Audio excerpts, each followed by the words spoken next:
Você já deve ter ouvido a seguinte frase dita pela maioria dos pais: me esforço ao máximo para dar aos meus filhos aquilo que nunca pude ter. Bom, pelo menos eu já escutei isso. E no caso de hoje, vamos contar a história de uma mãe que se dedicou ao máximo para que isso também fosse uma realidade para seu filho. Porém, o que ela não imaginava era que todo esse esforço feito se transformasse em uma ameaça a si própria.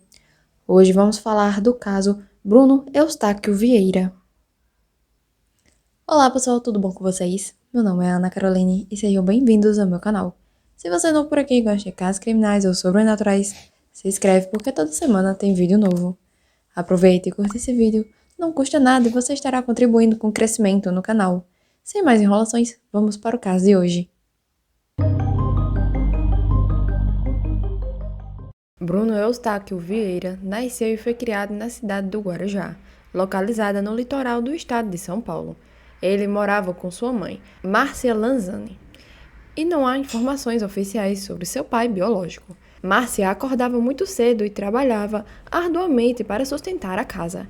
Ela sempre foi uma mulher trabalhadora e, devido ao seu grande esforço e determinação, conseguia proporcionar um pouco de conforto ao seu filho. Embora não tivessem uma vida luxuosa, as horas exaustivas de trabalho permitiam que Márcia cumprisse com louvor o papel de chefe da família. Dentro das possibilidades, nada faltava para o jovem. No entanto, apesar de todo o esforço de sua mãe, Bruno começou a se incomodar e a achar pouco que tinha. Nada o satisfazia. Ele sempre queria mais. As roupas precisavam ser de marca, seus objetos eletrônicos deveriam ser os mais novos e lançamentos, e ele queria dinheiro para os passeios nos finais de semana. Márcia fazia o possível para atender todas essas demandas do filho. Alguns anos mais tarde, Bruno decidiu que queria cursar medicina. É evidente que sua mãe o apoiou.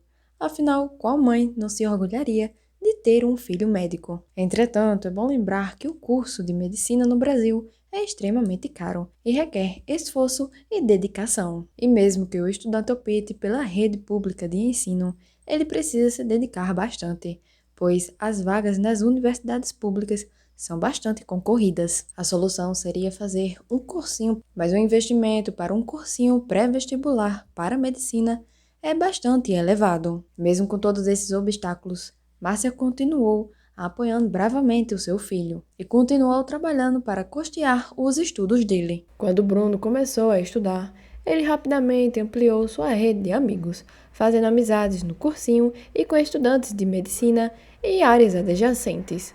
Ao se aproximar dos estudantes de medicina, Bruno percebeu que a maioria deles eram pessoas com alto poder aquisitivo, proveniente de famílias ricas e influentes. Eram pessoas que não precisavam trabalhar, frequentavam os melhores lugares da cidade, moravam nos melhores bairros e dirigiam os melhores carros. Bruno ficou impressionado com aquele estilo de vida e deslumbrado com a facilidade que essas pessoas tinham de obter tudo do bom e do melhor, muitas vezes utilizando apenas um cartão de crédito, como um Black Card, praticamente sem limites. Aquela vida parecia perfeita e Bruno a invejava. Bruno morava com sua mãe em um bairro mais simples, em uma casa confortável e aconchegante. No entanto, isso passou a não ser mais suficiente para ele. A casa onde viviam ficava localizada no bairro Sítio Cachoeira, e Bruno começou a reclamar frequentemente que a casa ficava longe de tudo, insistindo que precisavam se mudar para um lugar mais próximo do centro e dos arredores.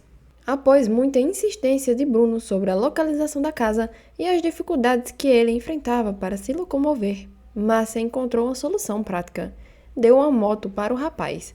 Para ela, o problema estava resolvido, mesmo que isso significasse contrair uma nova dívida para pagar. Se vocês acham que isso foi o suficiente para Bruno, sinto-los em informar que isso é um terrível engano. Agora, com uma moto rápida e econômica, ele podia se mover livremente pela cidade, e a distância não era mais uma desculpa. No entanto, Bruno começou a argumentar com sua mãe que quando chamava seus novos amigos para sua casa, sentia vergonha, pois o bairro era muito simples e distante. O bairro deles era bem diferente dos bairros em que os amigos dele viviam. Ele queria, de todas as formas, que Márcia vendesse ou alugasse a casa e se mudassem para um bairro nobre. Márcia insistia em dizer que não tinha condições de prover o luxo que Bruno estava querendo, principalmente em um bairro mais caro. Ela sempre tentava convencer o filho de que o sobrado onde eles moravam era mais do que suficiente para eles. O espaço em que viviam era confortável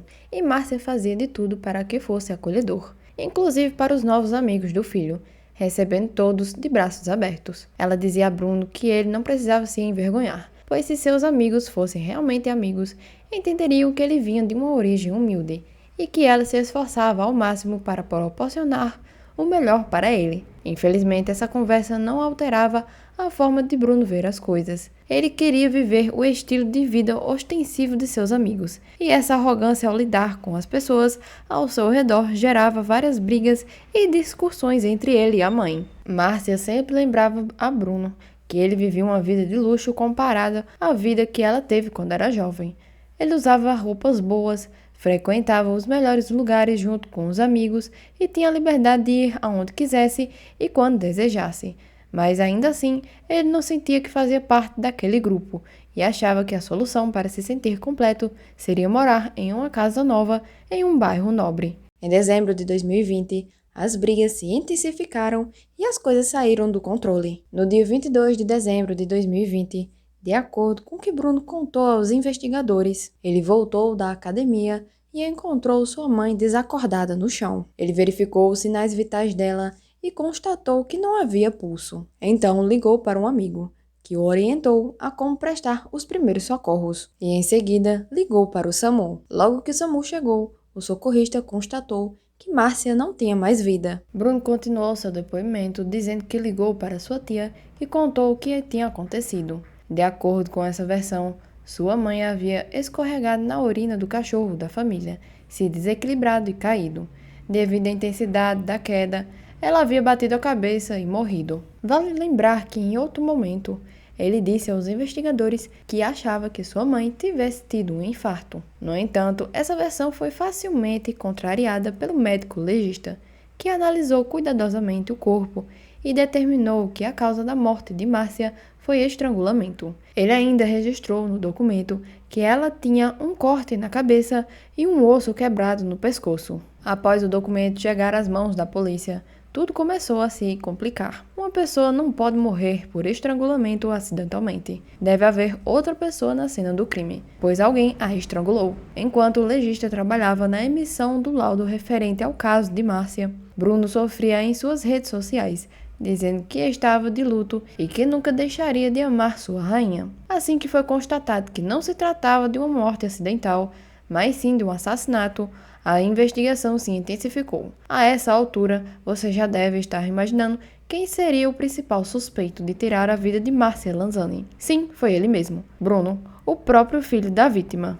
Entre as versões controversas que Bruno apresentou à polícia, estava um depoimento no qual justificava que ela teria escorregado ao sair do banheiro, o que teria causado a sua morte. Entretanto, a tia de Bruno, a irmã da vítima, disse que estava em uma chamada de vídeo com Márcia no dia 21, e ela usava a mesma roupa com a qual ela foi encontrada. A tia de Bruno afirmou que se Márcia tivesse tomado banho, ela provavelmente teria trocado de roupa. Ela chegou a confrontar o sobrinho dizendo que se ele tivesse feito algo, poderia dizer a ela, mas ele obviamente negou. Depois disso, a polícia descobriu que a casa da família era equipada com câmeras de vigilância espalhadas por toda a casa, e os investigadores solicitaram as gravações para ver as imagens, porém não encontraram o aparelho que continha as imagens gravadas. Os investigadores começaram a pressionar Bruno para que ele dissesse onde estava o aparelho.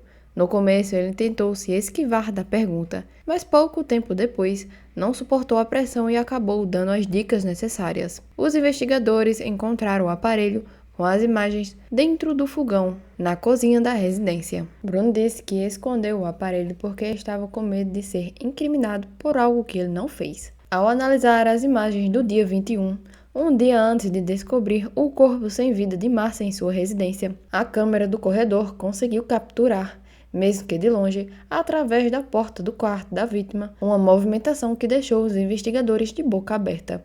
Bruno e Márcia entraram em uma luta corporal, caindo no chão, e embora a imagem não estivesse tão nítida devido à distância da câmera, dava para ver que Bruno a enforcava no chão. Ele então analisou os sinais vitais dela e em seguida abandonou o corpo da mãe onde estava e fechou a porta, o que impediu a câmera de filmar a vítima. Em seguida, Bruno foi para a sala e começou a assistir TV. Quando questionado, ele disse que não se lembrava da dinâmica dos fatos, mas ele teve uma briga com a mãe, e ela ainda estava viva e conversou com ele antes de dormir. Ele afirmou que só a encontrou sem vida no dia seguinte, após voltar da academia, e ela não morreu no momento da briga, e sim no dia seguinte. No entanto, não há imagens de Márcia andando pela casa após a briga. E no dia seguinte, as imagens não foram mais gravadas, porque provavelmente Bruno havia desligado o aparelho de gravação das câmeras. Após a revelação das imagens das câmeras de monitoramento e com as contradições nos depoimentos,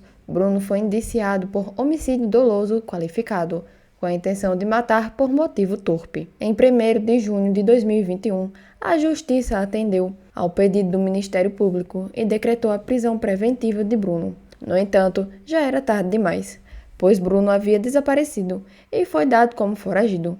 Em nota, o advogado de Bruno disse que pretendia reverter a decisão de prisão preventiva. E se caso não conseguisse, Bruno iria se entregar. Segundo ele, seu cliente tem medo de sofrer violência por conta do caso. A todo momento, Bruno afirmava ser inocente e negava ter sido responsável pela morte de sua mãe. No entanto, ao finalizar o inquérito, a polícia declarou que Bruno foi o único responsável pela morte de Márcia. Como ele continuou negando a autoria do crime, a verdadeira motivação permanece desconhecida.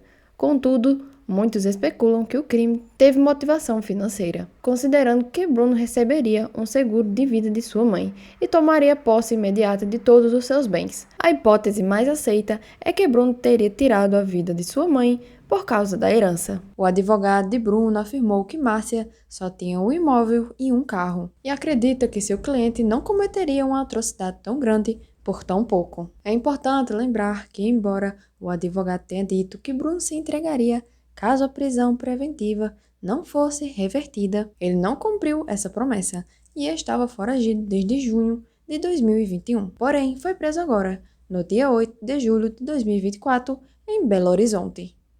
Esse foi o caso de hoje e eu espero que vocês tenham gostado. Vou ficando por aqui, um forte abraço e nos vemos no próximo vídeo.